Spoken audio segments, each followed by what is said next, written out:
saudara-saudari yang dikasihi Tuhan, bertemu lagi kita pada hari ini, Rabu tanggal 14 Oktober 2020. Dan saat ini kita akan membaca dan merenungkan firman Tuhan. Namun sebelumnya, mari kita satukan hati kita berdoa mohon bimbingan Roh Kudus. Mari kita berdoa. Allah Bapa yang bertakhta di dalam kerajaan surga, Allah yang kami sapa di dalam nama anak-Mu Yesus Kristus, pada saat ini ya Tuhan, kami anak-anak-Mu kembali akan membaca dan merenungkan sebagian dari firman-Mu. Curahkanlah Roh Kudus-Mu di atas kami semua, sehingga kami boleh dapat mengerti dan memahami akan firman yang akan kami baca dan renungkan ini. Dan kami boleh dapat melakukannya dalam kehidupan kami hari lepas hari. Berfirmanlah ya Tuhan, karena kami siap untuk mendengarkannya. Di dalam nama anak-Mu Yesus Kristus, Tuhan dan Juru Selamat kami yang hidup. Amin. Bapak Ibu Saudara-saudari yang dikasihi Tuhan, pembacaan kita pada saat ini terambil dari kitab Hosea, pasalnya yang ke-11, ayatnya yang ke-5, hingga ayatnya yang ke-7. Hosea pasalnya yang ke-11, ayatnya yang ke-5 hingga ayatnya yang ke-7, yang menyatakan mereka harus kembali ke tanah Mesir dan Asyur akan menjadi raja mereka, sebab mereka menolak untuk bertobat. Pedang akan mengamuk di kota-kota mereka, akan memusnahkan palang-palang pintu mereka, dan akan memakan mereka di benteng-benteng mereka. Umatku betah dalam membelakangi aku. Mereka memanggil kepada Baal dan berhenti meninggikan namaku. Demikian pembacaan Alkitab. Yang berbahagia ialah mereka yang mendengar firman Tuhan dan yang melakukannya dalam hidup setiap hari. Terpujilah nama Tuhan Yesus Kristus. Haleluya. Bapak Ibu Saudara-saudari yang dikasihi Tuhan, Shalom. Bapak Ibu yang dikasihi Tuhan, Hosea yang namanya berarti diselamatkan ini bernubuat kepada bangsanya sendiri. Dan dikatakan nubuat Hosea ini adalah usaha terakhir Allah untuk memanggil orang Israel supaya bertobat dari penyembahan berhala dan kefasikan mereka yang dikatakan tak kunjung berakhir sebelum menyerahkan mereka kepada hukuman penuh dosa-dosa mereka.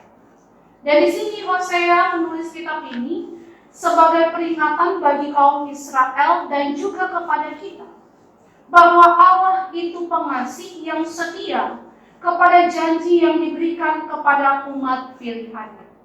Dan dikatakan meskipun Israel ini berulang kali berpaling kepada penyembahan berhala, tetapi kasih Allah yang kokoh digambarkan bagaikan seorang suami yang panjang sabar di hadapan istri yang dikatakan selingkuh.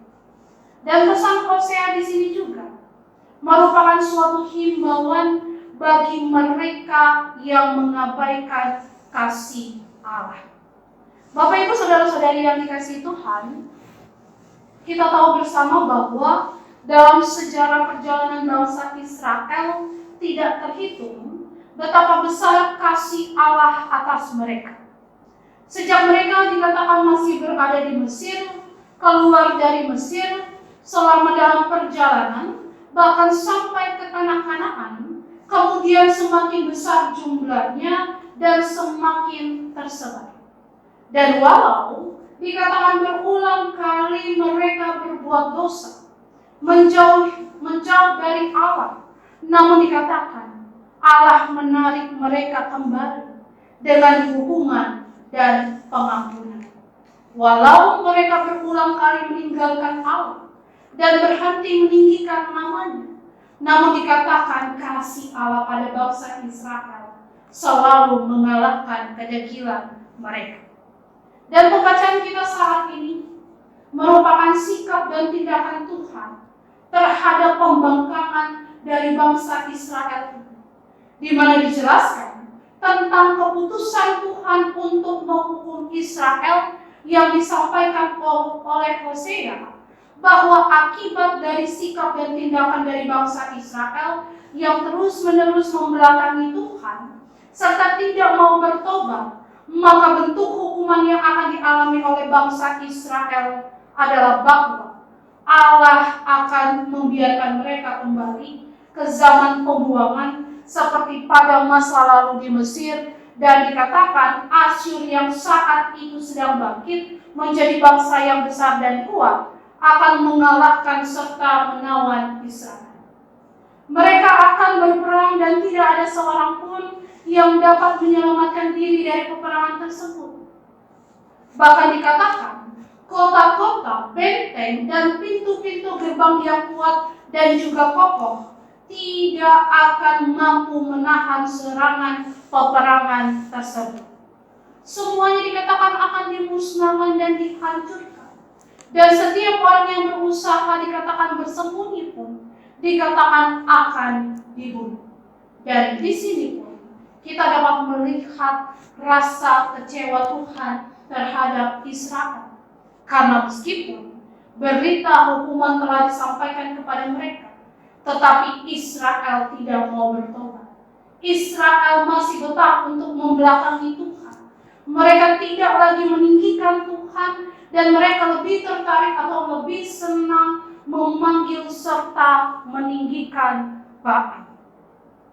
Bapak Ibu saudara-saudari yang dikasihi Tuhan, sungguh keras ucapan firman Tuhan terhadap orang yang menentang Tuhan. Karena apabila kita menginginkan kehidupan lama kita seperti bangsa Israel balik ke Mesir, maka kita akan diancam dengan pedang kekejian, rapuhnya palang pintu kehidupan dan benteng kita, dan kita akan dijajah kembali oleh iblis yang adalah musuh kita. Dari sini, kehidupan yang menentang Tuhan adalah kehidupan yang bersikukuh, berkeras hati dalam kehidupan yang tidak sejalan dengan firman dan perintah Tuhan, atau betah untuk membelakangi Tuhan.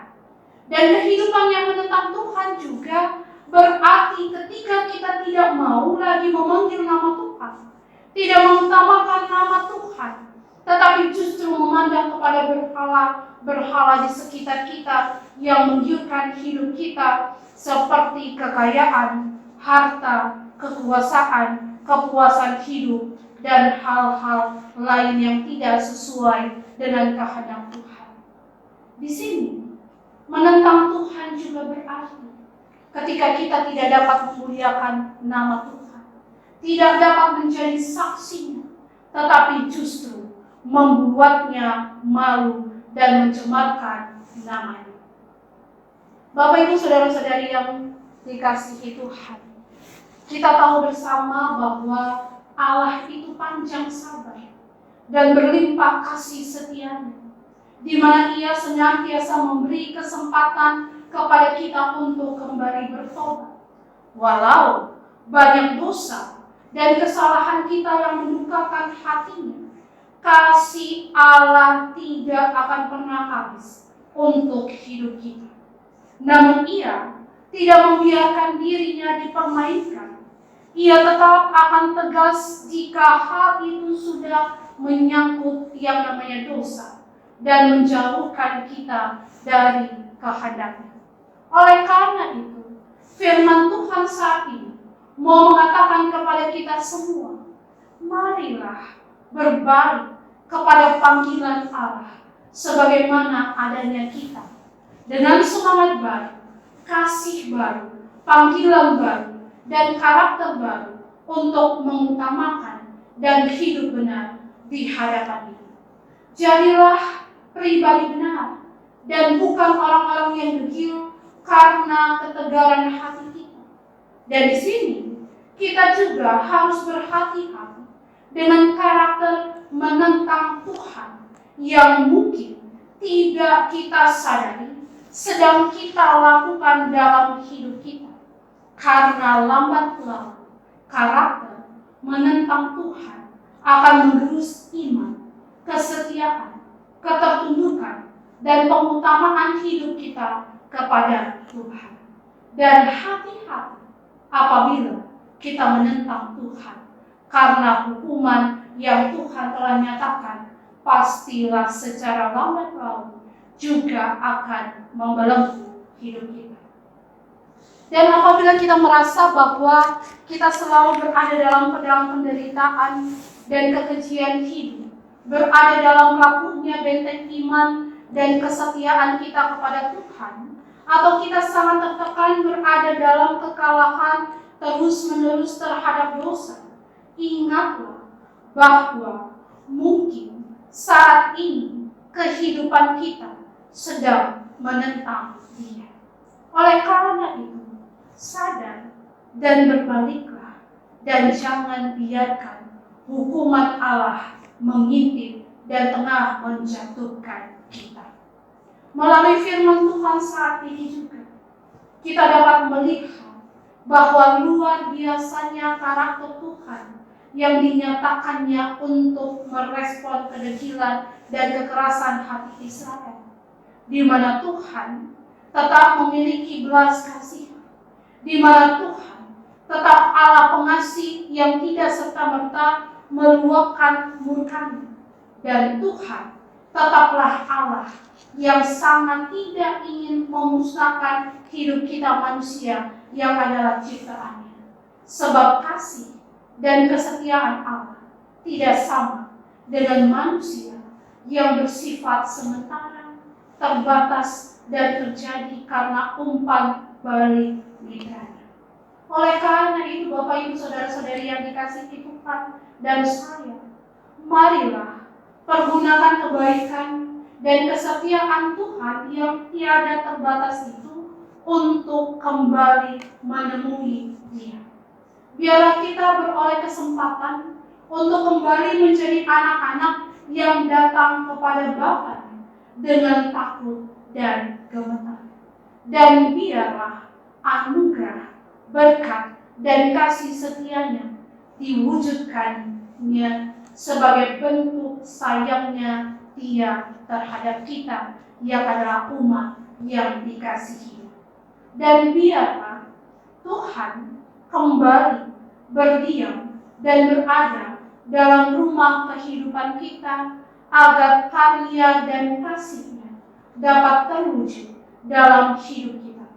Dan jangan biarkan kesempatan ini berlalu dengan sia-sia, karena Allah, pribadi yang tidak mendendam itu, siap bersama kita ketika kita mau merendahkan hati untuk bertobat dan tunduk dalam perintah-Nya.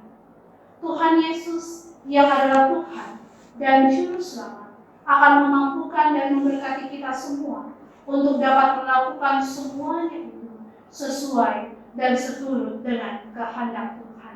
Terpujilah nama Tuhan Yesus Kristus. Amin.